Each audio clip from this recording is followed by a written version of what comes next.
사랑하는 새나 친구들 안녕하세요. 여러분과 함께 주일 말씀을 나눌 김정호 전도사입니다. 한 TV 프로그램에서 셰프와 건축가가 함께 해외여행을 하는 것을 본 적이 있습니다. 함께 식당을 방문해도 셰프는 준비되어진 음식과 요리의 구성 하나하나에 관심을 갖는가 하면 건축가는 식당의 장식물들과 인테리어에 더 관심을 갖는 것을 보았습니다. 누군가는 밤에 길을 걷다가도 하늘의 별이 아름답다 라고 생각하기도 하고, 누군가는 저기 길을 걷고 있는 커플이 아름답다 라고 생각하기도 합니다. 이렇듯 우리는 우리의 관심에 따라 같은 상황을 마주하더라도 다른 생각과 다른 행동을 하게 됩니다.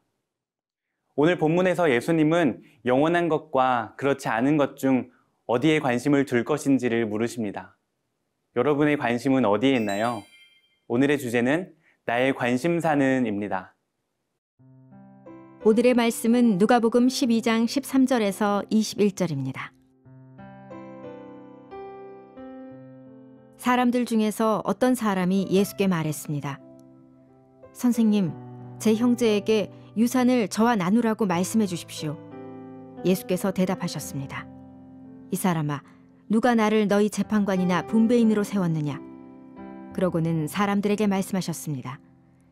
너희는 조심해서 모든 탐욕을 삼가라. 사람의 생명이 그 재산의 넉넉함에 있는 것이 아니다. 그러고 나서 그들에게 한 비유를 말씀하셨습니다. 한 부자가 수확이 잘 되는 땅을 가지고 있었는데 그가 혼자서 어떻게 할까, 내 곡식을 쌓아둘 곳이 없구나 하고 생각했다. 그리고 말했다. 이렇게 해야겠다. 지금 있는 창고를 부수고 더 크게 지어 내 모든 곡식과 물건을 거기에 쌓아두어야겠다. 그러고 나서 내 영혼에게 말하겠다. 영혼아, 여러 해 동안 쓸 물건을 많이 쌓아두었으니 편히 쉬고 먹고 마시고 즐겨라. 그러나 하나님께서 그에게 말씀하셨다. 이 어리석은 사람아, 오늘 밤 내 영혼을 내게서 찾을 것이다. 그러면 내가 너를 위해 장만한 것들을 다 누가 갖게 되겠느냐? 자기를 위해 재물을 쌓아두면서도 하나님께 대해 부요하지 못한 사람은 이와 같다. 어렸을 때 컴퓨터 사용 시간을 정하고 형과 컴퓨터를 나누어 사용한 적이 있었습니다. 그러나 종종 형이 그 시간을 어기면 저는 어머니에게 달려갔습니다. 엄마, 형이 컴퓨터를 사용하기로 약속한 시간을 지키지 않아요. 엄마가 가서 동생에게 자리를 양보하라고 말해주세요 하고 말씀드리곤 했습니다. 오늘 본문에도 비슷한 이야기가 이어집니다. 13, 14절 말씀을 함께 읽겠습니다. 사람들 중에서 어떤 사람이 예수께 말했습니다. 선생님, 제 형제에게 유산을 저와 나누라고 말씀해 주십시오. 예수께서 대답하셨습니다. 이 사람아, 누가 나를 너희 재판관이나 분배인으로 세웠느냐? 아멘. 어떤 사람이 자신과 형제의 유산 상속에 관한 문제를 예수님께 말하며 자신의 형제에게 말해 이 문제를 해결해 달라고 합니다. 그러나 예수님은 유산 문제에 대해 관심이 없으십니다. 예수님의 관심은 세상 일의 재판이나 이 땅의 소유에 있지 않았습니다. 예수님은 영원한 생명을 위해 이 땅에 오셨기 때문입니다. 예수님의 관심은 그 생명에 있었습니다. 예수님께서는 하나님 나라의 복음을 선포하시며 사람들이 그 하나님 나라와 영원한 생명을 소망하며 하나님께 나오기를 바라셨습니다. 이를 위해 많은 기적을 보여주셨죠.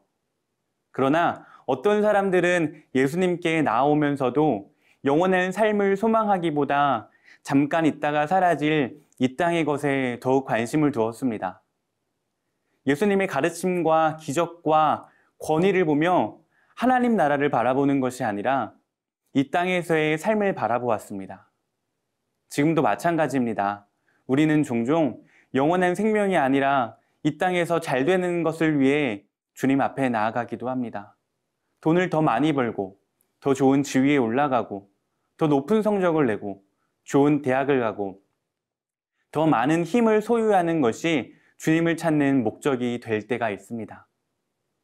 하지만 이런 것들은 예수님께서 하나님 나라를 전하시기 위해 기적을 보여주셨듯 우리가 하나님 나라를 소망하며 하나님의 뜻을 이 땅에 전하기 위한 그 수단이 될 수는 있어도 우리 인생의 목적이 될 수는 없습니다. 사랑하는 새나 친구들, 여러분의 관심사는 무엇인가요? 여러분은 무엇을 위해 주님을 예배하나요? 여러분의 생각과 비전과 관심사가 하나님이 기뻐하시는 것이 되기를 주님의 이름으로 축복합니다.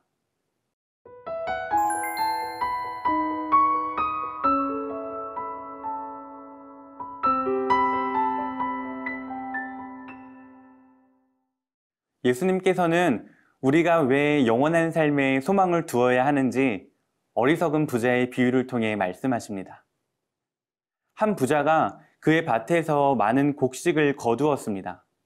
그리고 그 풍성한 소출을 쌓아둘 수 있는 공간이 부족하니 지금 있는 창고를 부수고 모든 곡식과 물건을 넣을 수 있는 큰 창고를 만들 계획을 세웁니다.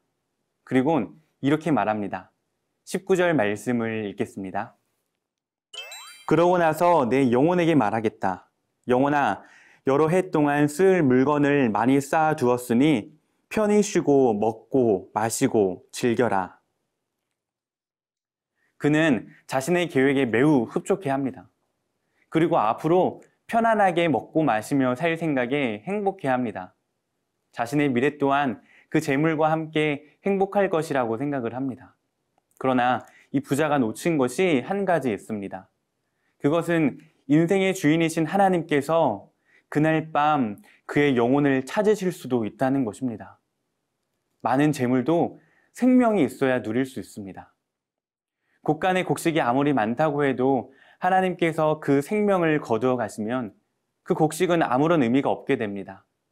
예수님께서는 탐욕을 가지고 자신을 위해 재물을 쌓는 사람은 하나님께 대해 부유하지 못한 사람이며 사라질 것에 집착하는 어리석은 사람이라고 말씀하십니다.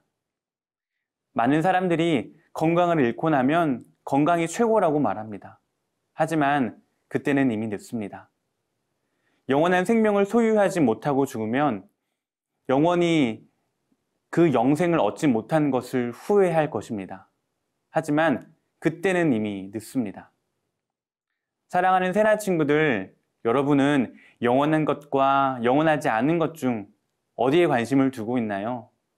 어리석은 부자처럼 잠시 있다가 사라질 것에 소망을 두지 말고 영원한 삶과 하나님의 나라에 우리의 관심과 소망을 두는 새나 친구들이 되기를 축복합니다.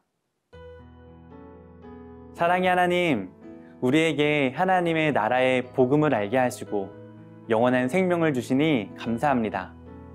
우리가 잠시 있다가 사라질 이 땅의 것에 소망을 두지 않고 영원한 삶에 소망을 두는 인생이 되게 인도해 주세요. 예수님의 이름으로 기도드립니다.